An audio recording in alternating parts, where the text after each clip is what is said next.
Hello વિદ્યાર્થી મિત્રો, હું આજે ફરી તમારું અમારા ચિંતન ક્લાસીસમાં સ્વાગત કરું છું. આજે આપણે જોઈશું ધોરણ 8 અને વિષય આપણે લઈશું આજે ગણિત. તમને પરીક્ષામાં પૂછાઈ શકે તેવા આપણે આજે આઈડિયલ અસાઇનમેન્ટ 2025 માંથી આજે આપણે ગણિત વિષય જોઈશું. સૌપ્રથમ છે માંગ્યા મુજબ જવાબ આપો. પ્રકરણ પહેલું. પૂર્ણાંક સંખ્યાઓ કઈ કઈ ક્રિયા માટે સંવૃતતાનો ગુણધર્મ દર્શાવે છે? તો કે સરવાળો, બાદબાકી, ગુણાકાર. પૂર્ણાંક સંખ્યાઓ માટે કઈ કઈ ક્રિયાઓમાં ક્રમના ગુણધર્મનું પાલન થાય છે? તો કે સરવાળો, ગુણાકાર. પૂર્ણ સંખ્યાઓ કઈ કઈ ક્રિયાઓ માટે જૂથના ગુણધર્મનું પાલન કરતી નથી? તો કે બાદબાકી, ભાગાકાર. પૂર્ણાંક સંખ્યાઓ કઈ કઈ ક્રિયાઓ માટે જૂથના ગુણધર્મનું પાલન કરે છે? તો કે સરવાળો ને ગુણાકાર. એ પછી છે પ્રકરણ 2. કોઈ પણ બે એક ચલ સુરેખ સમીકરણ લખો. તો કે 2x + 3 = 15 અને બીજું છે 3y - 5 = 10. સમીકરણનો ઉકેલ એટલે શું? તો એનો જવાબ છે કે ચલના જે ચોક્કસ મૂલ્ય માટે સમીકરણમાં ડાબી બાજુ અને જમણી બાજુએ આવેલી પદાવલીઓનું મૂલ્ય સમાન થાય છે. આવા ચોક્કસ મૂલ્યને સમીકરણનો ઉકેલ કહે છે. પ્રકરણ 3. વ્યાખ્યા આપો. પહેલી છે સમતલીય વક્ર. તેની વ્યાખ્યા છે કાગળ પર રહેલા બિંદુઓને એકબીજા સાથે પેન્સિલ ઉપાડીને અથવા પેન્સિલ ઉપાડ્યા વગર જોડતા મળતા વક્રને સમતલીય વક્ર કહે છે. એના પછી છે લંબચોરસ. તો તેની વ્યાખ્યા છે કે જે સમાંતર બાજુ ચતુષ્કોણમાં બધા ખૂણા કાટખૂણા હોય તેને લંબચોરસ કહે છે. નિયમિત બહુકોણ. તેની વ્યાખ્યા છે કે જે બહુકોણની દરેક બાજુ અને ખૂણાના માપ સમાન હોય તેવા બહુકોણને નિયમિત બહુકોણ કહે છે. એ પછી છે પ્રકરણ 4. જેમાં પ્રશ્ન છે સમજાવો. પહેલું છે લંબ આલેખ.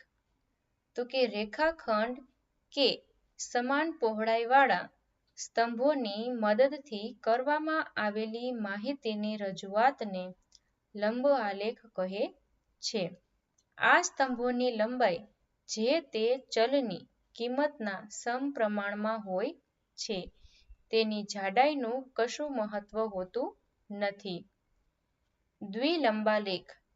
તો કે જે લંબાલેખમાં બે પ્રકારની માહિતીને એક સાથે દર્શાવવામાં આવે છે તેને દ્વિલંબાલેખ કહેવામાં આવે છે. જ્યારે સિક્કાને ઉછાળવામાં આવે ત્યારે સંભવિત પરિણામ શું હોઈ શકે? તો કે બે પરિણામ થાય, એક છાપ કે કાંટો. છાપને આપણે H અને કાંટાને આપણે T વડે દર્શાવવાનું છે. તો જ્યારે આપણે એક પાસો ઉછાળીએ છીએ ત્યારે કેટલી સંભવિત શક્યતાઓ રહેલી છે? કઈ કઈ? તો કે 6 શક્યતાઓ છે. 1, 2, 3, 4, 5 ને 6. બે સમતોલ સિક્કા એક સાથે ઉછાળવાથી મળતી શક્યતાઓની યાદી બનાવો.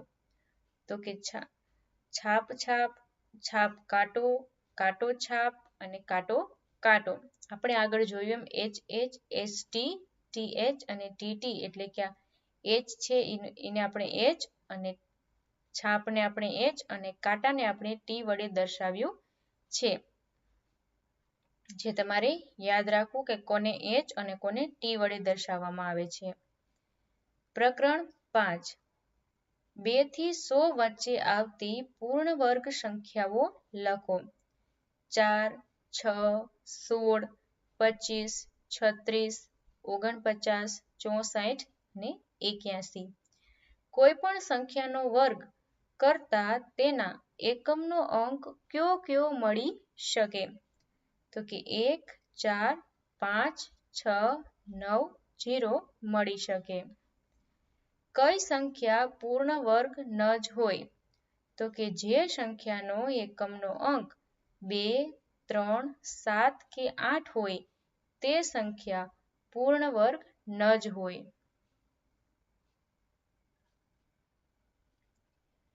પછી છે કે 34,352 એ પૂર્ણ વર્ગ સંખ્યા છે કે નહીં તે કારણ સહિત જણાવો.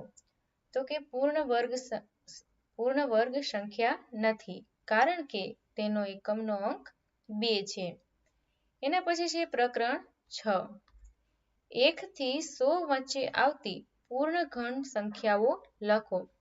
તો કે 8, 27 અને 64. આપેલ સંખ્યાના ઘન કરવાથી મળતી સંખ્યાનો એકમનો અંક લખો. તો કે 333 નો ઘન કરવાથી મળતો એકમનો અંક કયો છે? તો કે 7. 3291 ના ઘન કરવાથી મળતી સંખ્યાનો એકમનો અંક કયો છે? તો કે 1. પ્રકરણ 7. 200 ના 12% એટલે કેટલા? તો કે 24. 40 એ કઈ સંખ્યાના 20% છે? તો કે 200. 32 એ કઈ સંખ્યાના 50% છે? તો કે 64. નીચે આપેલા વિવિધ ખરા છે કે ખોટા તે જણાવો. પ્રકરણ 3.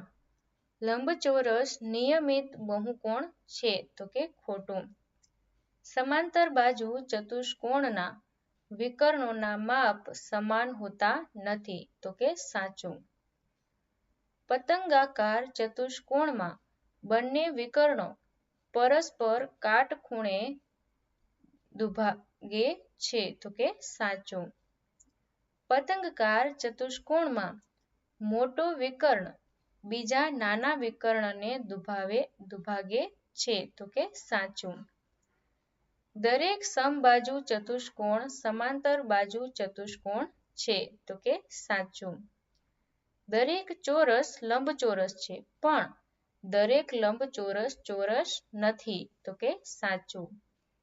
દરેક પતંગાકાર ચતુષ્કોણ સમબાજુ ચતુષ્કોણ છે. તો કે ખોટું. દરેક ચોરસ સમબાજુ ચતુષ્કોણ છે. તો કે સાચું. સમબાજુ ચતુષ્કોણ નિયમિત બહુકોણ છે. તો કે ખોટું. દરેક ચોરસ સમબાજુ ચતુષ્કોણ છે. તો કે સાચું. દરેક સમાંતર બાજુ ચતુષ્કોણ સમલંબ ચતુષ્કોણ છે. તો કે સાચું. પ્રકરણ 5. બેકી સંખ્યાઓનો વર્ગ બેકી સંખ્યા હોય છે. તો કે સાચું. એકી સંખ્યાઓ એટલે કે અયુગ્મ સંખ્યાઓનો વર્ગ એકી સંખ્યા હોય છે. તો કે સાચું. બે ક્રમિક પ્રાકૃતિક સંખ્યાઓનો સરવાળો હંમેશા કોઈ પ્રાકૃતિક સંખ્યાનો વર્ગ જ હોય. તો કે ખોટું. એના પછી છે પ્રકરણ 6. તો કે કોઈ પણ એકી સંખ્યાનો ઘન બેકી સંખ્યા હોય. તો કે ખોટું. પૂર્ણ ઘન સંખ્યાના અંતિમ 2 અંકો શૂન્ય ન હોય. તો કે ખોટું. 2 અંકો વાળી સંખ્યાનો ઘન મળતી સંખ્યા 3 અંકોની પણ હોય. તો કે ખોટું. 1 અંકની સંખ્યાનો ઘન કરવાથી 1 અંકની સંખ્યા પણ મળે. તો કે સાચું. એવી કોઈ પૂર્ણ ઘન સંખ્યા ના મળે કે જેનો એકમનો અંક 8 હોય. તો કે ખોટું. એના પછીનો પ્રશ્ન છે કે યોગ્ય રીતે જોડકા જોડો. પહેલા પ્રકરણમાં આપણે જોઈશું અહીંયા અ અને બ વિભાગ આપેલો છે અને અહીંયા જવાબ. પહેલાની સામે કયો આવે એ રીતના આપણે અ માંથી બ શોધવાનો છે. તો પહેલું છે કે 4/7 પ્લસ -3/5 બરાબર -3/5 પ્લસ 4/7. તો કે સરવાળા માટે ક્રમનો નિયમ. 7/4 પ્લસ માઇનસ 2/3 બરાબર 13/12. તો તેનો જવાબ છે સરવાળા માટે સમૃદ્ધતાનો નિયમ.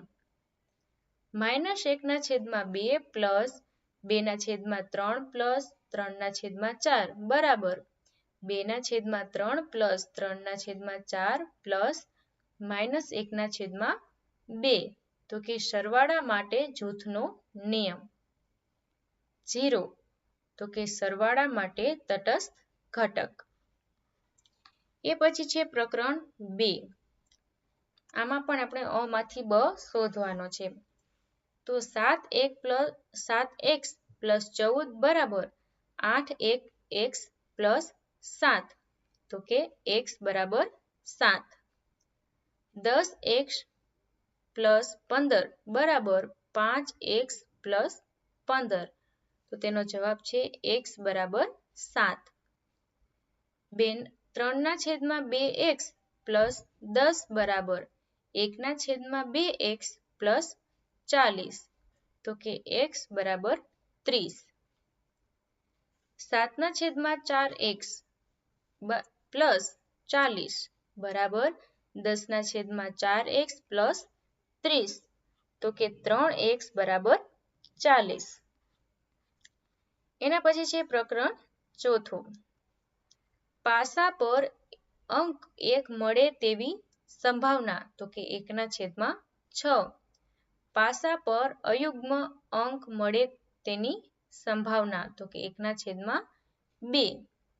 પાસા પર અંક 3 થી નાની સંખ્યા હોય તેની સંભાવના.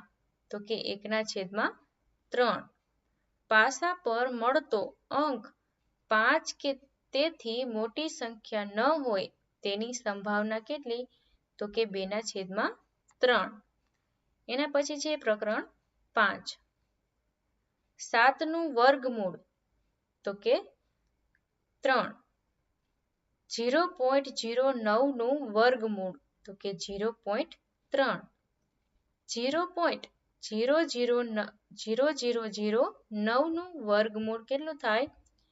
તો કે 0.03. 900 નું વર્ગમૂળ.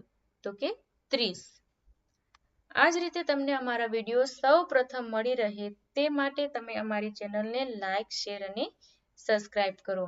આવા જ રીતના તમારે કોઈ બીજા સબ્જેક્ટની અસાઇનમેન્ટ જો જોઈતી હોય તો તમે અમારી ચેનલ ઉપર કોમેન્ટ કરીને અમને કહી શકો છો.